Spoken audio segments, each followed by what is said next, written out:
On January 15th, 1947, a woman's body was found in Leimert Park, Los Angeles. Her body was cut in half. This shocking murder got a lot of attention and many people were arrested, but no one was proven guilty. The case is still a mystery. That morning, a woman named Betty Bersinger was walking with her little daughter. She saw something on the ground and thought it was a store mannequin, but when she got closer, she realized it was a real body. Scared, she ran to a nearby house and called the police. The body had no blood and it looked like someone had washed it. The woman's face had deep cuts from her mouth to her ears, making a scary smile.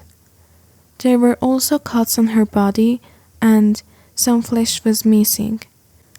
The lower part of her body was placed a little away from the upper part, and her intestines were put neatly under her. Near the body, police found a cement bag with blood inside. A doctor checked the body and said the woman had blue eyes and brown hair. Her wrists and ankles had marks, showing she had been tied up. She was also hit hard on the head, which may have killed her. A few days later, someone called the newspaper and said he was the killer. He said he was worried that the news was not true. The next day, a package arrived at the newspaper office. It had the woman's ID cards, photos, and an address book with the name Mark Hansen. Hansen, who knew the woman, was arrested but later released because there was no proof. Over the years, more than 50 people said that they did the murder, but none of them was really guilty. They just wanted attention. The woman was buried in Mountain View Cemetery in Oakland, California, but her murder is still a mystery.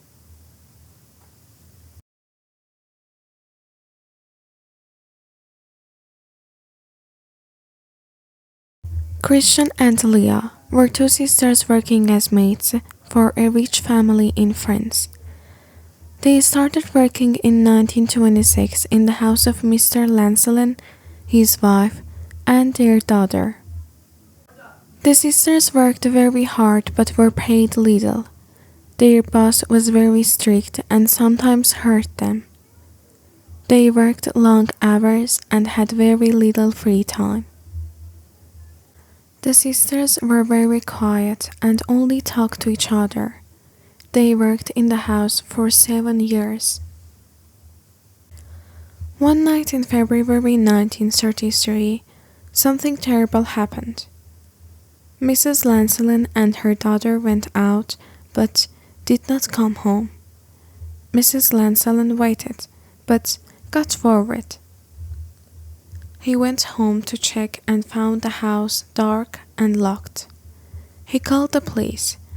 When they opened the door, they saw something shocking.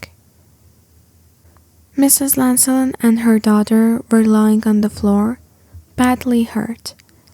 Their faces were destroyed and their eyes were missing. The police went upstairs and found Christian and Léa in bed, very calm.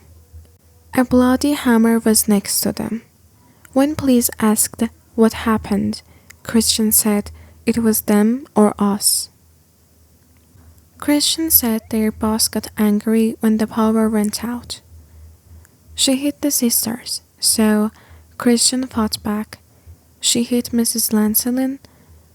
When her daughter tried to help, Christian shouted, "I will tear them apart." Léa helped Christian. Christian attacked the daughter and pulled out her eyes. One eye was under her and the other was on the stairs. Léa attacked Mrs. Lancelin while Christian shouted, "Smash her head, take out her eyes." They also used a knife and a hammer. The police took the sisters to prison. When they were apart, Christian got very upset. Some people thought the sisters killed because they were treated badly. Others thought they were mentally ill. At their trial, the court learned the sisters had a very hard childhood. Their father hurt them, and their older sister became a nun to escape. Christian and Léa grew up in different homes before becoming maids. The court said they were guilty. Christian got the death sentence, but later it changed to life in prison. Léa got 10 years in prison. Christian became very sad in prison. She stopped eating and died in 1937. Léa behaved well in prison and was released after 8 years. She changed her name and worked again. Some say she died in 1972, but others say she lived under a fake name until 2001.